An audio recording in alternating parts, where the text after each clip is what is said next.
Hello दोस्तों, कैसे हो आप लोग। स्वागत है आपका आपके चैनल प्रज्वल सेड्डा में। दोस्तों, आज हम लोग यहाँ पर देखने वाले हैं डीएलएड सेकंड सेमेस्टर का वर्तमान भारतीय समाज एवं प्रारंभिक शिक्षा का सभी बहुविकल्पीय प्रश्न। एक क्लास में आपके जितने भी न्यू क्वेश्चंस हैं, सभी न्यू क्वेश्चंस को हम लोग आज कवर करने वाले हैं। और जो हमारे भाई बहन नए हैं वो लोग चैनल को सब्सक्राइब कर लें ताकि कोई भी अपडेट, कोई भी क्लास आपसे मिस ना हो। और प्लीज़ आप लोग इस क्लास को अपने दोस्तों तक शेयर करिएगा ताकि वो लोग भी जुड़ें और किसी का भी बैक ना आए। जैसा कि आपको पता ही है कि प्रारंभिक शिक्षा में आपके 15 नंबर के बहुविकल्पीय प्रश्न आते हैं।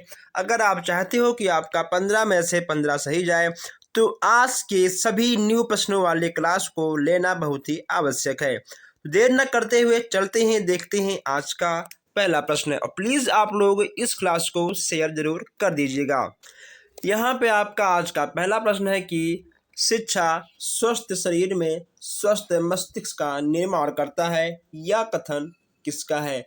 स्वामी विवेकानंद, स्वामी दयानंद, अरस्तु जी हैं या राजा राम मोहन राय। अगर हम बात करें आंसर की तो आपके हो जाएंगे अरस्तु महोदय। चलिए आगे बढ़ते हैं। नेक्स्ट यहाँ पे आपका है कि चरित्र निर्माण को शिक्षा के महत्वपूर्ण उद्देश्य के रूप में किसने प्राथमिकता प्रदान की है। स्वामी विवेकानंद, स्वामी दयानंद, अरस्तु या महात्मा गांधी। चरित्र निर्माण की बात यहाँ की जा रही है, इसमें आपके हो जाएंगे महात्मा गांधी। नेक्स्ट यहाँ पे आपका है कि बालक का मस्तिष्क कोरी स्लेट की तरह है, यह कथन किसका है। रूसो, एडम्स, नैन या अरस्तु जी का है। कोरी स्लेट किसने कहा है। बालक के मस्तिष्क को कोरी स्लेट रूसो महोदय जी ने कहा है। चलिए आगे बढ़ते हैं।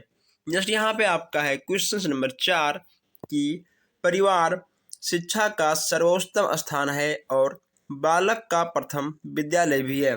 परिवार दोस्तों बालक का प्रथम विद्यालय होता है क्योंकि बहुत सी चीज़ें बालक अपने परिवार से, अपने घर से ही सीखता है। यह किसने कहा था। ये हो जाएंगे आपके पेस्टोलॉजी। कौन होंगे।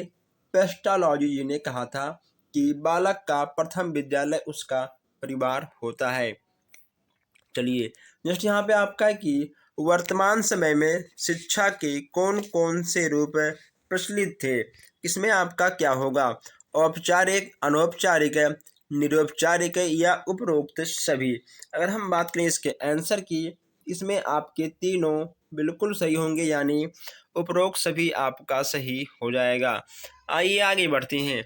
नेक्स्ट यहाँ पे आपका है कि निम्न में से शिक्षा के औपचारिक साधन कौन नहीं है। विद्यालय, पुस्तकालय, परिवार और संग्रह। इसमें से आपका क्या होगा।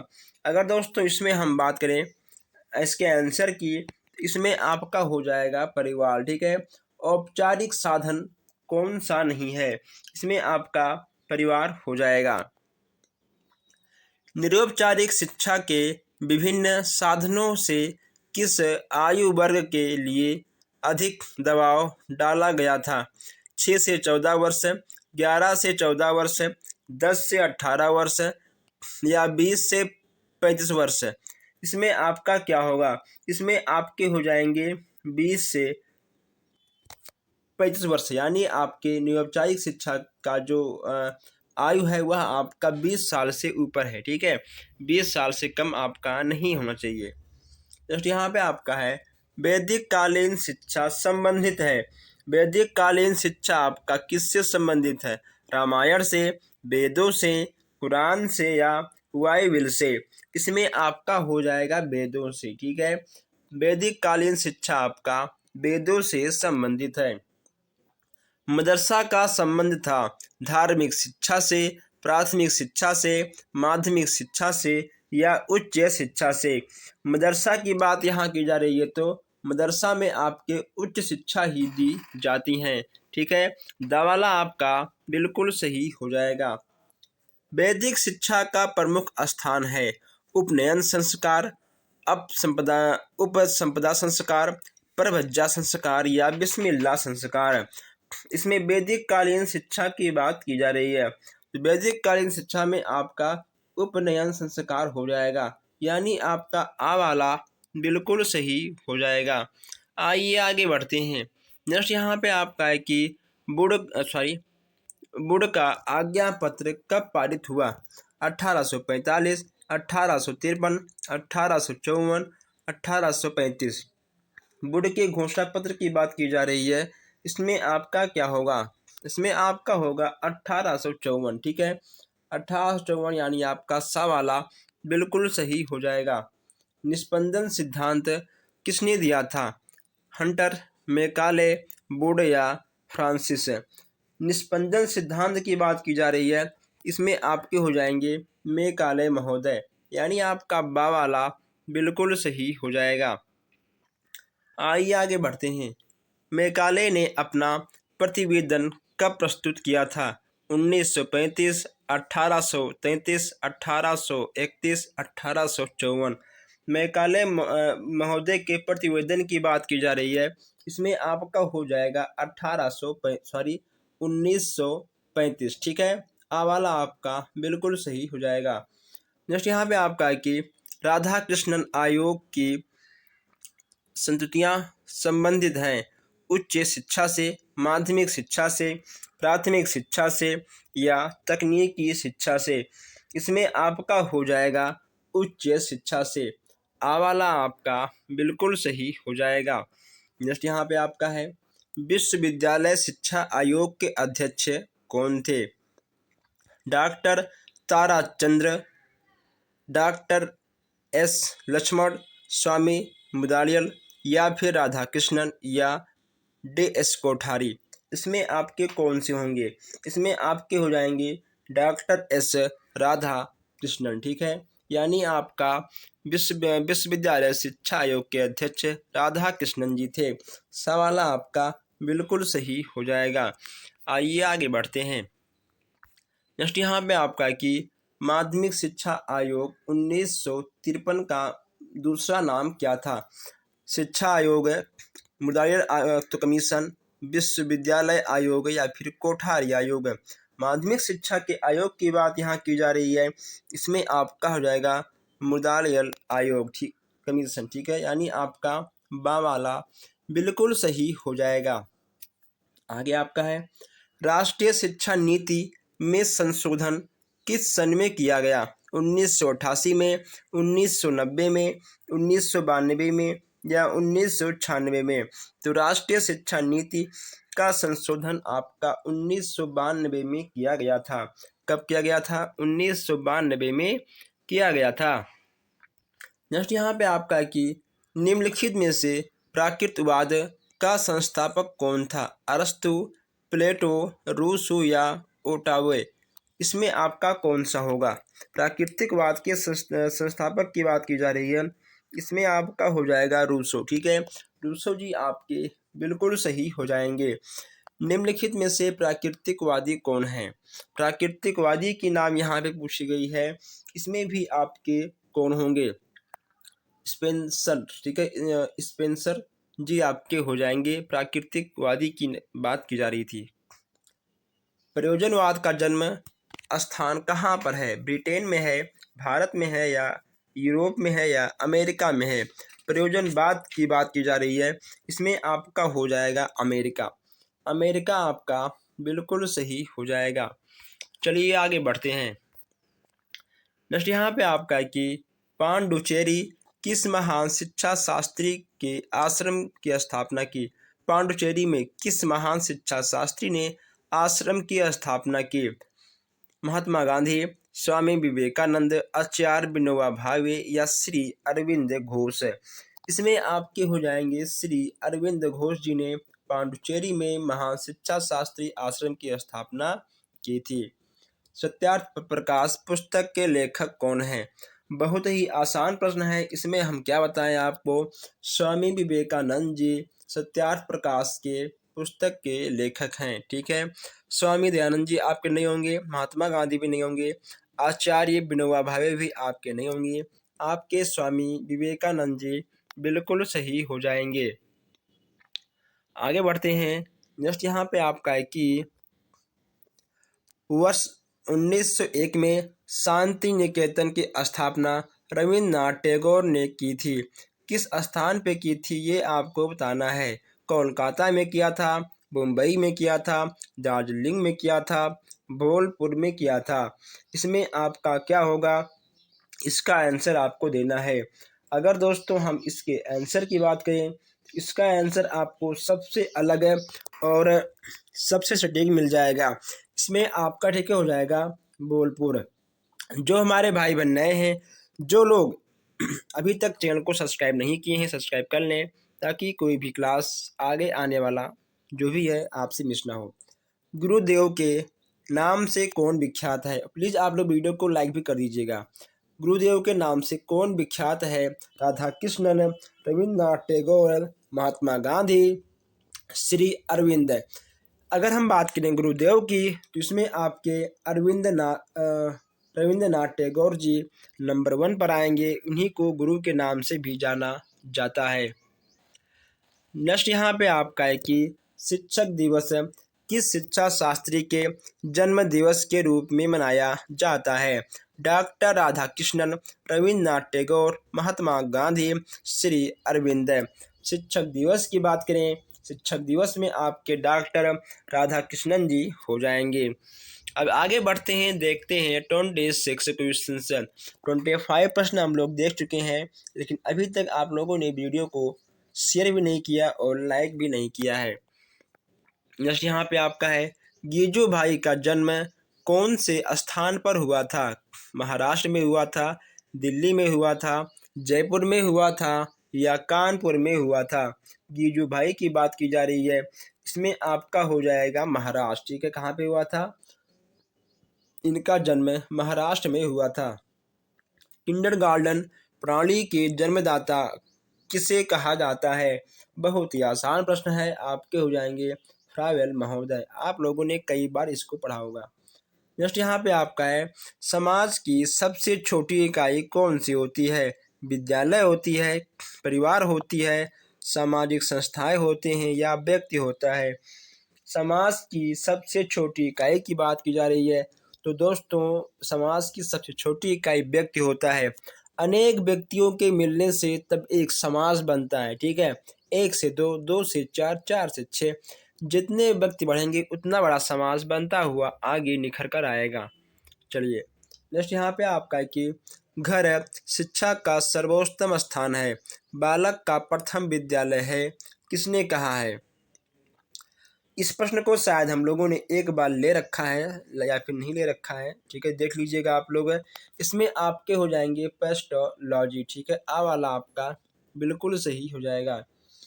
राज्य का निःशुल्क एवं अनिवार्य प्रारंभिक शिक्षा से कोई संबंध नहीं है। सत्य का, असत्य का या केवल आ का या इनमें से कोई नहीं? दोस्तों इसमें आपका हो जाएगा सत्य। ठीक है, इसमें आपका असत्य का बिल्कुल सही हो जाएगा। अब यहाँ देखते हैं 31 प्रश्न। प्लेटो ने अपने ग्रंथ रिपब्लिक में दार्शनिक शासन की कल्पना की है, या सत्य है या असत्य है? ये बात बिल्कुल सही दोस्तों, उन्होंने रिपब्लिक में अपने ग्रंथ रिपब्लिक में दार्शनिक शासन की कल्पना की है। ठीक है, ये बात आपका बिल्कुल सत्य है। वर्तमान में बालक में मुख्य विकास हेतु प्रभावी संचार माध्यम कौन सा है? समाचार पत्र, VCR, टीवी और रेडियो। यहाँ पे वर्तमान में बालकों के मुख्य विकास की बात यहाँ पे की जा रही है। इसमें आपका हो जाएगा ठीक है टीवी। दोस्तों टीवी से बच्चों को कई प्रकार की जानकारियाँ मिलती हैं, बच्चे अनेक अनेक राज्य अनेक अनेक देश के बारे में भी जान सकते हैं। बौद्धकालीन शिक्षा में उपसंपदा संस्कार कितने वर्ष बाद होता है? 27 वर्ष बाद, 15 वर्ष बाद या फिर 20 वर्ष बाद या 25 वर्ष बाद? कितने वर्ष बाद होता है? इसमें आपका हो जाएगा 20 वर्ष बाद। नेक्स्ट यहाँ पे आपका है, गांधी जी ने बालकों को शिक्षा प्रदान के लिए कितनी शिक्षण पद्धतियों पर बल दिया है? 3, 5, 4 या 2? 4 शिक्षण पद्धतियों पर इन्होंने जोर दिया है। नेक्स्ट यहाँ पे आपका है कि प्राथमिक शाला में भाषा नामक पुस्तक किसने लिखा है? रविन्द्रनाथ टैगोर, गिजुभाई बधेका, स्वामी विवेकानंद या महात्मा गांधी। इसमें आपके कौन से होंगे? अगर दोस्तों हम बात करें इसके आंसर की, इसमें आपके हो जाएंगे गिजुभाई बधेका। ठीक है, चलिए आगे बढ़ते हैं। नेक्स्ट यहाँ पे आपको देखने को मिल रहा है कि 36 प्रश्न आपका है। पाठशाला को बाग और शिशु को पौधा, देखिए दोस्तों, पाठशाला को बाग, शिशु को पौधा और शिक्षक को माली किसने कहा है? रूसो ने कहा है, जॉन डीवी ने कहा है, मरिया मॉन्टेस्क्यू ने कहा है या फिर फ्रावेल जी ने कहा है? ये आपको बताना है। बहुत ही आसान प्रश्न है। इसमें आपका क्या होगा? अगर दोस्तों इसके हम आंसर की बात करें, इसमें आपके हो जाएंगे फ्रावेल महोदय। ठीक है, फ्रावेल जी ने कहा है कि पाठशाला को बाग और शिशु को पौधा और शिक्षक को माली। मॉन्टेसरी शिक्षण प्रणाली में पाठ्यक्रम को कितने भागों में विभक्त किया गया है? 3, 2, 6 या 5? इसमें आपका हो जाएगा, ठीक है, तीन भागों में विभक्त किया गया है। आइए, भारत में जनसंख्या शिक्षा का प्रारंभ किस प्रदेश में हुआ है? मध्य प्रदेश में, गुजरात में, महाराष्ट्र में या केरल में? इसमें आपका हो जाएगा महाराष्ट्र में। विश्व जल दिवस कब मनाया जाता है? 11 सितंबर, 8 जून, 17 फरवरी या 22 मार्च? जल दिवस की बात की जा रही है, इसमें आपका हो जाएगा 22 मार्च। ठीक है, 22 मार्च को जल दिवस मनाया जाता है। नेक्स्ट यहाँ पे आपका है कि जनसंख्या शिक्षा पर प्रथम राष्ट्रीय सेमिनार कहाँ आयोजित किया गया है? चेन्नई में, सूरत में, जयपुर में या मुंबई में? इसमें ठीक है आपका हो जाएगा चेन्नई में। चेन्नई आपका बिल्कुल सही हो जाएगा। आइए आगे बढ़ते हैं। नेक्स्ट यहाँ पे आपका है कि मनुष्य के मूल्यों के विकास में सर्वाधिक महत्वपूर्ण माना जाता है। मनुष्य के मूल्यों के विकास में सबसे अधिक किससे महत्वपूर्ण माना जाता है? परिवार को या फिर भौतिक सुविधाओं को, आर्थिक पक्ष को या विदेशी मित्र को? दोस्तों ये सब आपकी टोटल बकवास हैं। आपको पता ही है परिवार से बड़ा मूल्य कोई नहीं होता। चलिए नेक्स्ट यहाँ पे आपका है कि दोस्तों एक मिनट, थोड़ा सा शायद मिस्टेक। हाँ, दीवा स्वप्न। ठीक है, दीवा स्वप्न पुस्तक के लेखक कौन हैं? दीवा स्वप्न पुस्तक के लेखक की बात करें, गिजुभाई हैं या फिर सर्वपल्ली राधाकृष्णन जी हैं, महात्मा गांधी जी हैं या स्वामी विवेकानंद जी हैं? इसमें आपके हो जाएंगे गिजुभाई। ठीक है दोस्तों, दीवा स्वप्न पुस्तक के लेखक गिजुभाई आपके हो जाएंगे। नेक्स्ट यहाँ पे आपका है कि निम्नलिखित में से कौन सा अनौपचारिक शिक्षा की विशेषता है? इसमें आपका क्या होगा? अगर हम बात करें इसके आंसर की, इसमें आपके तीनों बिल्कुल सही होंगे, यानी आपका उपरोक्त सभी बिल्कुल सही हो जाएगा। संविधान में किस भाषा को राज्य भाषा का दर्जा दिया गया है? हिंदी को, उर्दू को, अंग्रेजी को और फारसी को? क्या होगा इनमें से आपका? इनमें से आपका दोस्तों हिंदी को राज्य भाषा का दर्जा दिया गया है। ठीक है, हिंदी ही हमारी राज्य भाषा है। नेक्स्ट यहाँ पे आपका है कि शिक्षा एक त्रिमुखी प्रक्रिया है। यह कथन किसका है? जॉन लॉक का है, अरविंद्रनाथ टैगोर का है, जॉन डीवी का है या महात्मा गांधी का है? इसमें आपके हो जाएंगे जॉन डीवी महोदय। इसमें आपका सा वाला बिल्कुल सही हो जाएगा। आइए दोस्तों आगे बढ़ते हैं। नेक्स्ट यहाँ पे आपका है कि दूरवर्ती शिक्षा को कहते हैं। इसमें आपका क्या होगा? पत्राचार शिक्षा, दूरस्थ शिक्षा, स्वतंत्र शिक्षा या फिर उपरोक्त सभी? ये तीनों आपके हो जाएंगे। ठीक है, एक मिनट, ये तीनों आपके हो जाएंगे, यानी आपका उपरोक्त सभी बिल्कुल सही हो जाएगा। शिक्षण को रोचक और प्रभावशाली बना देती है। चित्रकला, विज्ञान, शिक्षण में प्रयुक्त युक्तियाँ या लेखन की कला। देखिए, शिक्षण को रोचक कौन बनाता है, ये अगर पूछे आपसे तो आप क्या जवाब दोगे? शिक्षण को रोचक बनाने का काम दोस्तों किसका होता है? देखिए, अगर जो छोटे बच्चे होते हैं तो उनमें कहीं न कहीं चित्रकला का होता है, ठीक है दोस्तों। लेकिन अगर हम सामान्य चीज़ों पर बात करें तो शिक्षण में प्रयुक्त उक्तियों का, ठीक है, यानी जो उसमें अच्छी-अच्छी चीज़ें लिखी हुई हैं, जो कहानी कविताएँ लिखी हुई हैं, कहीं न कहीं वही रोचक और प्रभावशाली बनाएँगी। अगर चित्रकला कितना भी अच्छा हो और उसमें लिखा हुआ सब बकवास हो, उसका कोई मतलब नहीं है। मॉन्टेसरी भारत कब आया था, ठीक है, कब आई? ये आपको बताना है। 1909 में, 1919 में, 1929 या 1939। इसमें आपका होगा, ठीक है, 1939, यानी आपका दा वाला बिल्कुल सही हो जाएगा। जनसंख्या शिक्षा में सबसे अधिक उत्तरदायी है? अभिभावकों का, समाज का, शिक्षकों का और राष्ट्र का। अगर हम इसके आंसर की बात करें तो इसमें आपका, ठीक है, होगा शिक्षकों का, यानी सब वाला आपका बिल्कुल सही हो जाएगा। वैदिक कालीन शिक्षा किस जीवन दर्शन पर आधारित थी? जॉन लॉक का, रविन्द्रनाथ टैगोर, जॉन डीवी का या महात्मा गांधी का। इसमें आपका क्या होगा? अगर दोस्तों हम इसकी आंसर की बात करें तो इसका आपका आंसर सबसे सटीक और सबसे अलग आपको देखने को मिलेगा, ठीक है, क्योंकि ऐसे प्रश्न आपको सबसे अलग देखने को मिलते हैं। इसमें आपका, ठीक है, हो जाएगा आदर्शवाद का, ठीक है दोस्तों। देखिए, इसमें कहा गया है कि वैदिक कालीन शिक्षा किस जीवन दर्शन पर आधारित थी, ठीक है। ये सब आपके नहीं होंगे, आपका हो जाएगा आदर्शवाद पर। किस पे था आपका ये, ठीक है, आपका आदर्शवाद पर हो जाएगा ये आपके, ठीक है, आदर्शवाद आप लिख लीजिएगा, ठीक है। चलिए आगे बढ़ते हैं। नेक्स्ट यहाँ पे आपका है कि दुरुस्त शिक्षा का नाम नहीं है। दुरुस्त शिक्षा का नाम नहीं है, ये यहाँ पे आपको बताना है। इसमें, ठीक है, आपका होगा साशिक्षा। साशिक्षा आपका नहीं होगा। प्राकृतिकवाद की प्रमुख शिक्षण विधि है। प्राकृतिकवाद की प्रमुख शिक्षण विधि आपकी कौन सी है? करके सीखना, खेल द्वारा सीखना या स्वानुभव द्वारा सीखना या उपरोक्त सभी। ये आपके तीनों हो जाएंगे, यानी आपका उपरोक्त सभी बिल्कुल सही हो जाएगा। आइए आगे बढ़ते हैं।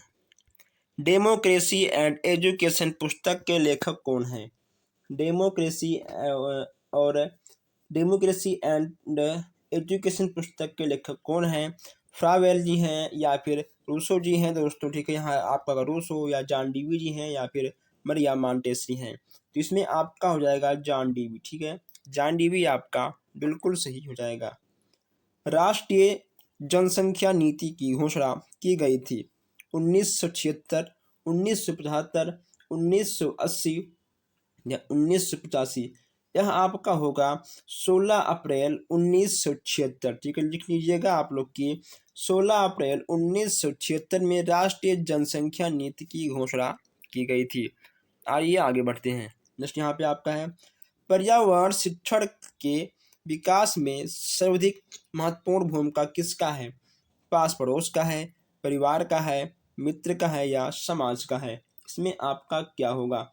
अगर हम बात करें इसके आंसर की दोस्तों, तो इसमें कहा गया है कि पर्यावरण शिक्षा की बात, ठीक है, पर्यावरण शिक्षा पर्यावरण दिवस के विकास में सर्वाधिक महत्वपूर्ण भूमिका किसकी है? ठीक है दोस्तों, यहाँ भूमिका की बात की जा रही है, इसमें आपका समाज हो जाएगा। क्या होगा? समाज होगा, क्योंकि समाज में आपका पास पड़ोस, परिवार और मित्र, ठीक है, तीनों आता है, यानी आपका समाज बिल्कुल सही हो जाएगा। ओके दोस्तों, आइए चलिए आगे बढ़ते हैं। नेक्स्ट यहाँ पे आपसे कहा गया है कि राष्ट्रीय सद्भावना को प्रभावित करने वाला प्रमुख कारक आपका कौन सा है? इसमें आपका क्या होगा? इसमें आपका दोस्तों तीनों, ठीक है, बिल्कुल सही हो जाएगा, यानी आपका उपरोक्त सभी हो जाएगा। नेक्स्ट यहाँ पे आपका कि बाल श्रमिक बनाने का मुख्य कारण नहीं है अत्यधिक गरीबी, अशिक्षा, जनसंख्या वृद्धि या प्रतिस्पर्धा। इसमें आपका क्या होगा, इसमें आपका प्रतिस्पर्धा होगा, यानी आपका दावाला बिल्कुल सही हो जाएगा। जो हमारे भाई बहन नए हैं, जो लोग अभी तक चैनल को सब्सक्राइब नहीं किए हैं, सब्सक्राइब कर लें ताकि कोई भी क्लास, कोई भी अपडेट आपसे मिस ना हो। तो दोस्तों बस आज के लिए इतना ही। हम मिलते हैं फिर नए नए क्वेश्चन के साथ नए क्लास में। धन्यवाद।